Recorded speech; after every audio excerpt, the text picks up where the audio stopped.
নমস্কাৰ আহিবলগীয়া এডিআৰই পৰীক্ষাৰ বাবে ৭০০টা অসম হিষ্ট্ৰীৰ অতি গুৰুত্বপূৰ্ণ প্ৰশ্ন আপোনালোকৰ বাবে আগবঢ়াবলৈ লৈছোঁ। আমাৰ আজিৰ প্ৰথম প্ৰশ্নটো হৈছে what was the ancient name of Assam? অসমৰ পুৰণি নাম কি? ইয়াৰ পৰা অপশ্যন কেইটা আপোনালোকে চাব আৰু কোনটো অপশ্যন হয় আপোনালোকে প্ৰথমতে চাই ল'ব, তাৰপিছত শুদ্ধ হয়নে নহয় ইয়াৰ পৰা মিলাই ল'ব। তো প্ৰথম প্ৰশ্নটোৰ এনচাৰ হৈছে প্ৰাগজ্যোতিষ। তাৰপিছত দ্বিতীয় প্ৰশ্ন, ২ নম্বৰ প্ৰশ্ন হ'ল তলৰ কোনখন মহাকাব্যক অসমৰ প্ৰাগ ঐতিহাসিক যুগৰ সৰ্বোচ্চ উৎস বুলি গণ্য কৰা হয়? ইয়াৰ পৰা অপশ্যন কেইটা মিলাই ল'ব, কোনটো হয় ইয়াৰ পৰা আপোনালোকে কমেণ্টত জনাব। ইংলিছ আৰু অসমীয়া দুয়োটা লেংগুৱেজত দিয়া আছে। তো ইয়াৰ ২ নম্বৰ উত্তৰটো হ'ল কালিকা পুৰাণ। ৩ নম্বৰ কুৱেশ্যনটো হ'ল অসমৰ প্ৰথম ঐতিহাসিক বংশৰ নাম কি? পাল, বৰ্মন, নৰকাচ, শালস্তম্ভ। ইয়াৰ পৰা অপশ্যন কোনটো হ'ব? বি বৰ্মনছ। তাৰপিছত ৪ নম্বৰ প্ৰশ্ন, অসমৰ ইতিহাসক ডেছ যুগত বিভক্ত কৰিব পাৰি? ৪টা, ৫টা, ৬টা, ৭টা। শুদ্ধ উত্তৰটো হ'ব ৪টা যুগত। আৰু অপশ্যন কেইটা আপোনালোকে ইয়াৰ পৰা চাই ল'ব কোনকেইটা ৪টা যুগত এক্সপ্লেনেশ্যনটো দিয়া আছে। তাৰপিছত চাওক প্ৰাগজ্যোতিষৰ ৰাজধানী ক'ত আছিল? প্ৰাগজ্যোতিষপুৰ, কামৰূপ, ৰত্নপুৰ। উত্তৰ কোনটো হ'ব? বি প্ৰাগজ্যোতিষপুৰ। আৰু ইয়াৰ পৰা চাই ল'ব, it is earliest phase of history Assam was known as Pragjyotishpur, capital of. তাৰপিছত ৬ নম্বৰ প্ৰশ্ন, প্ৰাগজ্যোতিষৰ প্ৰথম ৰজাজনৰ নাম কি আছিল? উত্তৰ ভাস্কৰ বৰ্মন, নৰকা, মহিৰংগ দানৱ, কনকচুৰা। আমি সকলোৱে জানো মহিৰংগ দানৱ আছিল প্ৰথম ৰজা। ৭ নম্বৰ প্ৰশ্ন, মহিৰং দানৱৰ বংশৰ নাম কি আছিল? দানৱ ডাইনেষ্টি, পল ডাইনেষ্টি, বামুণা ডাইনেষ্টি, বৰ্মন ডাইনেষ্টি। উত্তৰ হ'ব Danava dynasty. ৮ number question, who establish the Danava dynasty? Danava বংশৰ প্ৰতিষ্ঠাতা কোন? আমি সকলোৱে জানো ডি মহিৰং দানৱ। যিসকলৰ হিষ্ট্ৰীৰ নলেজ আছে তেওঁলোকে জানিব বা ষ্টাডি কৰিছে। ৯ নম্বৰ প্ৰশ্ন, কোন সংস্কৃত শব্দৰ পৰা মহিৰং শব্দৰ উদ্ভৱ হৈছে? উত্তৰ হ'ল মহিৰাং। তাৰপিছত ১০ নম্বৰ প্ৰশ্ন, who was the last king of Danava dynasty? Danava বংশৰ শেষ ৰজাজন কোন আছিল? উত্তৰ হ'ব ঘটকাসুৰ। আৰু ঘটকাসুৰেই আটাইতকৈ শক্তিশালী আছিল। তাৰপিছত ১১ নম্বৰ প্ৰশ্ন, Ghatakasura was killed by which king? ঘটকাসুৰক কোনে হত্যা কৰিছিল? নৰকাসুৰ, বান ৰজাই, মহিৰংগ দানৱে, ওপৰৰ এটাও নহয়। উত্তৰ হ'ল নৰকাসুৰে। তাৰপিছত ১২ নম্বৰ প্ৰশ্ন, ঘটকাসুৰৰ দেশৰ শাসক আছিল আৰ্য, কিৰাত, দ্ৰাবিড়, মংগোলীয়। উত্তৰ হ'ল বি কিৰাত। তাৰপিছত ১৩ নম্বৰ প্ৰশ্ন, ৰামায়ণৰ মতে অমৃতৰাজ কোনখন ৰাজ্যৰ প্ৰতিষ্ঠাপক আছিল?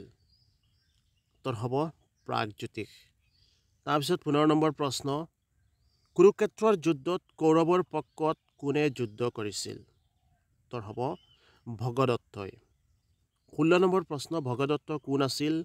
উত্তৰ হ'ব চন অফ কামৰূপ কিং নৰকা। তাৰপিছত ১৭ নম্বৰ প্ৰশ্ন, ঘটোৎকচ কোন আছিল? উত্তৰ হ'ব চন অফ ভীমা, ভীমাৰ পুত্ৰ আছিল। ১৮ নম্বৰ প্ৰশ্ন, প্ৰাগজ্যোতিষৰ আদিম শাসকসকল আছিল ডেছ।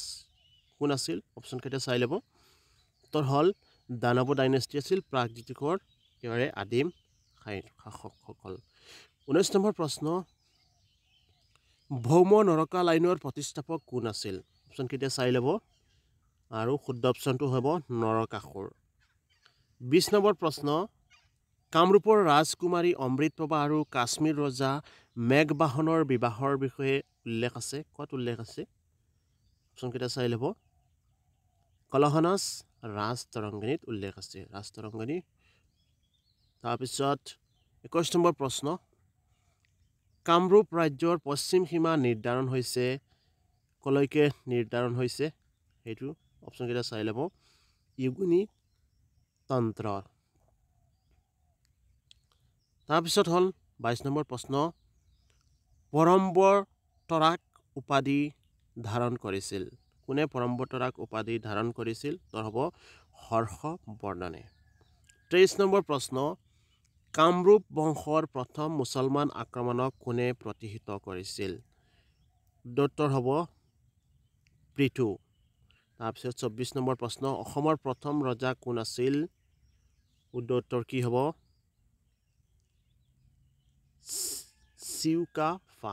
চুকাফা যাক চুকাফা নামেও জনা যায় আমি চুকাফা বুলি জানো আৰু তেওঁ 1228 পৰা 1268 খ্ৰীষ্টাব্দলৈ তাৰপিছত 25 নম্বৰ প্ৰশ্ন কোচ ৰজাসকলৰ ভিতৰত কোন আছিল সৰ্বশ্ৰেষ্ঠ কোচসকলৰ ভিতৰত নৰনাৰায়ণ সৰ্বশ্ৰেষ্ঠ ৰজা আছিল 26 নম্বৰ প্ৰশ্ন চিলাৰায় আৰু নৰনাৰায়ণ কেতিয়া আহোমৰ গড়গাঁও ৰাজধানী চহৰত প্ৰৱেশ কৰিছিল শুদ্ধোত্তৰ কোনটো হ'ব ইয়াৰ পৰা অপশ্যন কেইটা চাই ল'ব শুদ্ধোত্তৰ হ'ব 1563 এডি 27 নম্বৰ প্ৰশ্ন ছাৰ ছাদুল্লাৰ মন্ত্ৰালয় কেতিয়া গঠন কৰা হৈছিল মন্ত্ৰীসভা কেতিয়া গঠন কৰা হৈছিল ছাৰ ছাদুল্লাৰ 1937 চনত